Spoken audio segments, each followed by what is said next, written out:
আল্লাহ যেন তোমার মঙ্গল কামনা করে। আর কিছুদিন থাকলে খুব ভালো লাগতো। হ্যালো ফ্রেন্ডস, আসসালামু আলাইকুম। আবার চলে আসলাম একটা নতুন ভিডিও নিয়ে। আজকের ভিডিওতে আমার ভাইয়া যে কিছুদিন আগে লন্ডন থেকে এসেছিল, সে আবারও আজকে লন্ডনে চলে যাবে। তাকে বিদায় জানানোর জন্য আমরা এখানে সকলে একসাথে হয়েছি। হেক্সা হ্যাঁ রাজি মানে হেক্সা মিশন, এই মিশন কোনোদিনও শেষ হবে না। মিশন ইম্পসিবল, হেক্সা মিশন ব্রাজিল মানে চ্যাম্পিয়ন। এখানে সকলে মিলে ভাইয়াকে প্যাকিং করতে হেল্প করছে, আর তার যা যা প্রয়োজন সেগুলো মনে করে একে একে তাকে দেওয়া হচ্ছে, যেমন সরিষার তেল, আরও দেশি কিছু মশলা যেগুলো হচ্ছে লন্ডনে পাওয়া যাবে না। তো এখানে আমার হাজবেন্ড এবং আমার ছোট ভাবি দুইজনে মিলে ভাইয়াকে ভালো করে প্যাকিং করে দিচ্ছিল সবগুলো জিনিস। যেহেতু ভাইয়া কিছু বছরের জন্য চলে যাবে আমাদের সকলকে রেখে একাই, তার জন্য এটা হচ্ছে আমাদের সকলের জন্য লাস্ট টাইম তার সাথে একসাথে থাকার। আর এখানে আমরা সকলে মিলে একসাথে আড্ডা দিচ্ছিলাম, খুবই গল্প হচ্ছিল, আর সকলে চাচ্ছিল যে এই হাসি আড্ডার পিছনে তাদের যে কষ্ট বেদনা সেটা লুকিয়ে রাখার জন্য। তাই কেউ ভাইয়াকে বুঝতে দিচ্ছিলাম না যে আসলে আমাদের কতটা খারাপ লাগছে, আর হয়তোবা ভাইয়াও তেমনটাই। আর ভাইয়া এখানে নতুন একটা জ্যাকেট কিনেছিল, তাই ভাইয়া এটা পরে দেখাচ্ছিল, বলতেছিল যে এই জ্যাকেটটা পরে কি আমি যাব, আমাকে কেমন লাগতেছে। তো আমরা তখন বললাম যে ভাইয়া তোমাকে ভালোই লাগতেছে, তুমি এটা পরে যেতে পারো। মামনি অর্থাৎ ভাইয়ার শাশুড়ি এখানে সুন্দর করে ভাইয়ার জন্য অনেক কিছু রান্না করেছিল, তো ভাইয়াকে এগুলোই খাওয়াচ্ছিল।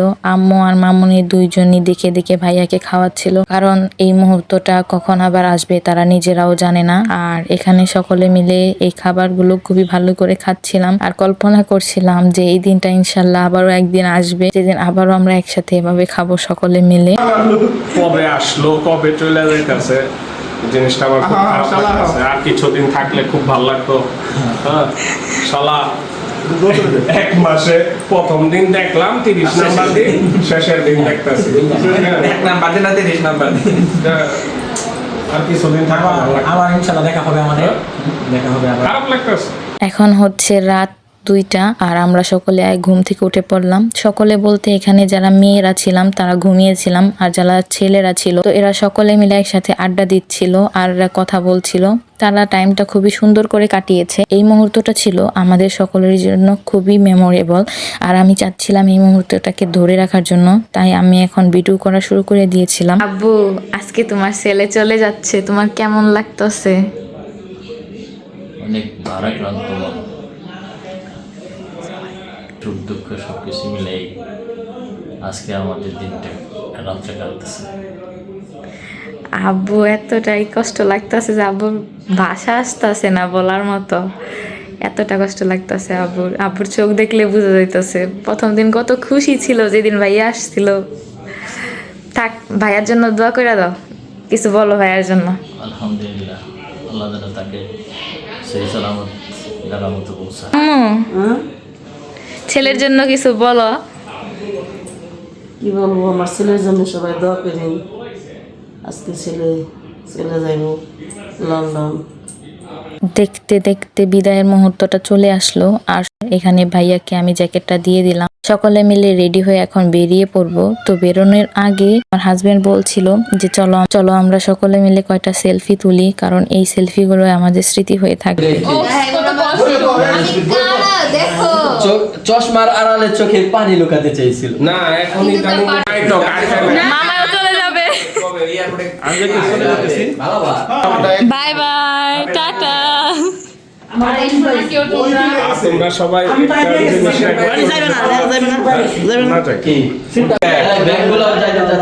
সব রেডি মিলে জি আমি পাশে থাকবো।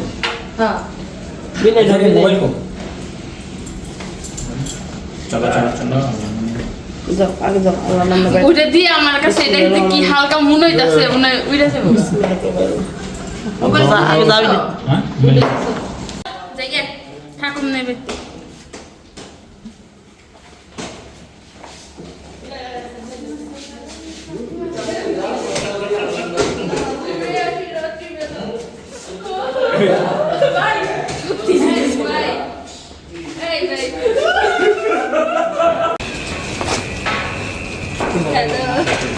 যাও বিসমিল্লাহ করো।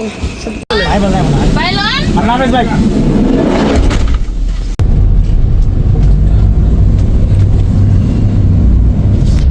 টার্মিনাল 1 2 সবাই হাসি মুখে যাবেন বুঝছেন।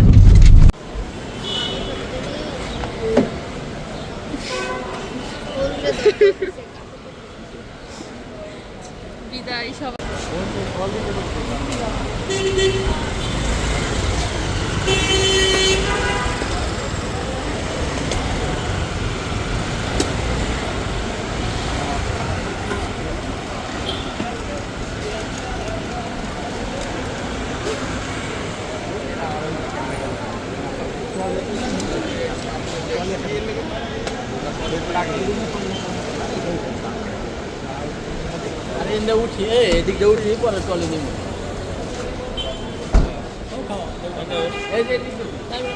পুরোটা সময় ছোট ভাবি হাসার চেষ্টা করছিল, কিন্তু তার এই হাসার পেছনের যে বেদনাটা সেটা আমরা সকলে অনুভব করতে পারছিলাম।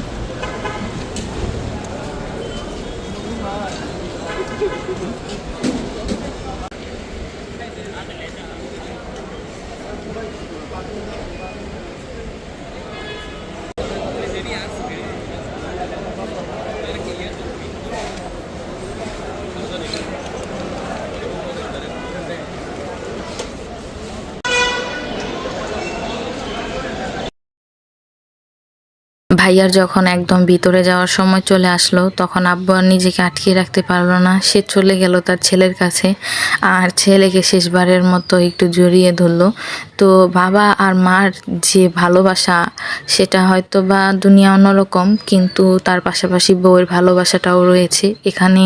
ছোট ভাবি কিন্তু নিজেকে অনেক চেষ্টা করছিল আটকে রাখার, কিন্তু বারবার তার মনটা অনেক ভাইয়াকে দেখতে ইচ্ছা করছিল। তো এই যে ভাইয়া এভাবেই চলে যাচ্ছে ভিতরের দিকে, আর আমরা আশা করছি ভাইয়া যেন সবকিছু ঠিকঠাকভাবেই যেতে পারে এবং পৌঁছাতে পারে। ভাইয়াকে ভিতরে যেতে দেখার সময় আম্মু এক দৃষ্টিতে ভাইয়ার দিকে তাকিয়েছিল।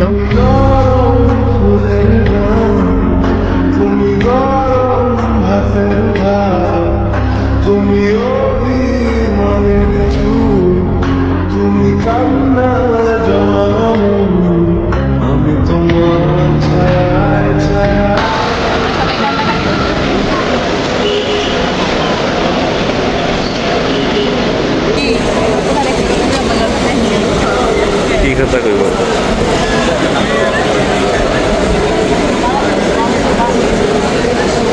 ভাইয়া যেহেতু আসার সাথে সাথে ভিতরে গিয়েছিল, তার জন্য বেশি কিছু কথা বলতে পারেনি কারোর সাথেই, তাই আব্বু এখানে আর আম্মুকে বুঝাচ্ছিল। আর তোমরা কি ভাইয়ার আরো কিছু বলতে চাও? সাব্বি, তুমি ঠিক মতো পৌঁছাইয়া আমাদের জানাইবা, আর তুমি ঠিক মতো খাওয়া দাওয়া ঠিক মতো করবা। হ্যাঁ, আমাদের জন্য দোয়া করবা, আমরাও তোমার জন্য দোয়া করবো। আল্লাহ যেন তোমার মঙ্গল কামনা করে। আলহামদুলিল্লাহ।